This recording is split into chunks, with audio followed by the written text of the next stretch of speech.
గారు ముందు మీ నుంచి స్టార్ట్ చేస్తాను.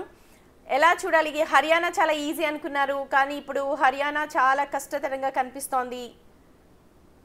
ఎక్కడి నుంచి రాహుల్ జోడో యాత్ర, గుడ్ ఆఫ్టర్నూన్. రాహుల్ జోడో యాత్ర కావచ్చు, లేకపోతే జై జవాన్ కిసాన్ ఇవన్నీ కూడా ఎక్కడ కనిపించట్లేదు. గుడ్ ఆఫ్టర్నూన్ అమ్మా. ఇద్దరు పెద్దలకు కూడా వస్తుంది, ఇంకా 3-4 అవుతుంది. ఇంత డిలే కావడం వెనుక కారణం ఏందో నా ఎలక్షన్ చూస్తే మీకు అర్థమవుతుంది. రాత్రి 9 గంటల వరకు కూడా సాగింది, చివరికి ఫలితం ఏమొచ్చిందో తెలుసు. కాబట్టి హర్యానా అనేది తల వంపులు అవుతుందని బీజేపీ భావిస్తున్నది. న్యాచురల్ గా చూపిస్తున్నారు. పొద్దుగాల 62 కాంగ్రెస్, 23 బీజేపీ, తర్వాత ఇమ్మీడియట్ గా 53, 52 బీజేపీ, తర్వాత 34. వాస్తవ పరిస్థితి లేకపోయినా భూపేందర్ హుడా గారు ఇప్పుడు ఒక ప్రెస్ మీట్ పెట్టిండు ఇంతకుముందు, ఒక 1.5 hour బ్యాక్. చివరికి గెలుపు మాదే, అది దాన్ని వేగవంతం చేయాలని చెప్పి, ఏది ఎన్నికల కౌంటింగ్ ప్రక్రియ దాన్ని డిలే చేస్తున్నారు అనేది అది ఎవరు చెప్పలేరు కూడా. ఎందుకంటే వాళ్ళకున్న అంచనాలు వేరున్నాయి, జరిగినవి వేరున్నాయి. వాటిని ఏంది ఎగ్జిట్ పోల్స్ ను వాళ్ళైతే ఎగ్జాక్ట్ పోల్స్ అయ్యేటట్టుగా, ఈ అయితేనేమో తప్పు అయ్యేటట్టుగా చేసే ఒక ప్రయత్నం జరుగుతుంది. But end of the day గెలుపు అనేది లక్ష్యం. ఎవరు ఎట్లా గెలుస్తారు అనేది కూడా ఎవరు పట్టించుకోరు. మీకు ఎవరికి గెలుపు సర్టిఫికెట్లు వస్తే ఎవరు ముఖ్యమంత్రి అవుతారు అనేది చర్చ ఉంటుంది. కాబట్టి అల్టిమేట్ గా ఇప్పటి వరకు మనం చూస్తే 50-50%. అంటే ఈ ఎన్నికల్లో జమ్మూ కాశ్మీర్ వాళ్ళు ఓడిపోయి హర్యానాలో మేము వెనకం చేస్తూ 50-50 రేస్లో నడుస్తున్నాయి.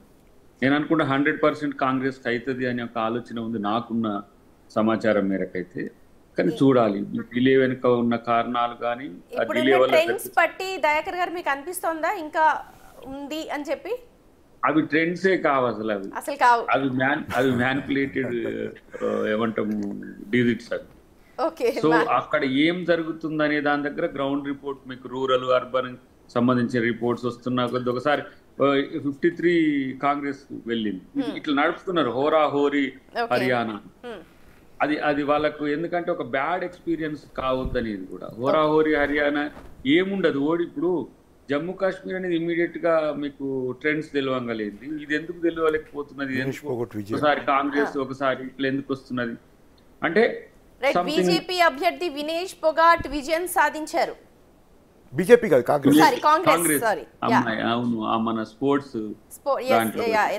ఓడిపోతుందని చెప్పారు. మరి ఆమెది ఇప్పటి వరకు కూడా టైల్ అనే చూసినాం నేనైతే. చాలా మంది అవును, దాని నుంచి కాస్త లీడ్ అన్నారు, ఇప్పుడేమో విజయం అని ప్రకటించారు.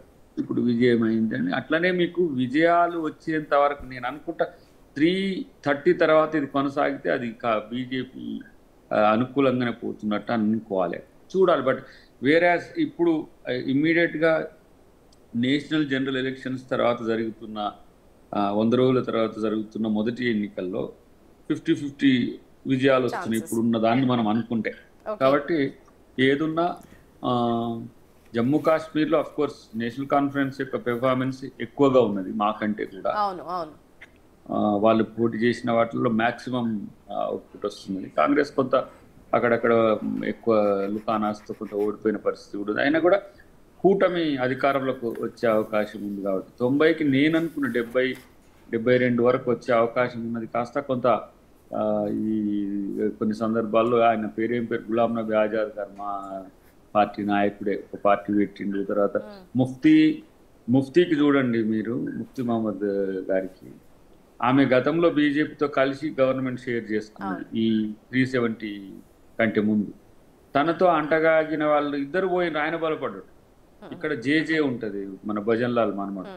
కొన్నిసారి 10 సీట్లు వచ్చినాయి, ఇప్పుడు 0 చూపిస్తున్నది.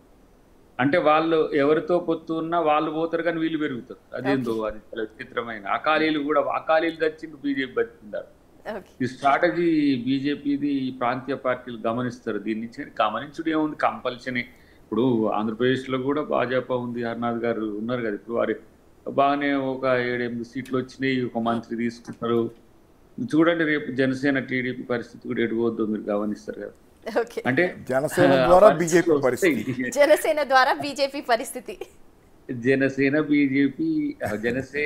టీడీపీ కూడా వచ్చే రోజుల్లో వాళ్ళు కౌగిలించుకుందంటే అది ప్రేమతో కాదు, వాళ్ళ అవకాశం కొరకు. కాబట్టి ఏదేమైనా ఇప్పుడు జరుగుతున్న ఎన్నికలు అయితే సంతృప్తికరమే కాంగ్రెస్ పార్టీకి. మేము టగ్ ఆఫ్ వార్ ఇవ్వగలుగుతున్నాము ఒకటి. రెండవది హర్యానా కనుక గెలిస్తే డెఫినెట్గా బీజేపీ యొక్క ఆలోచనలోనైనా మార్పు వస్తుందేమో చూడాల్సిన అవసరం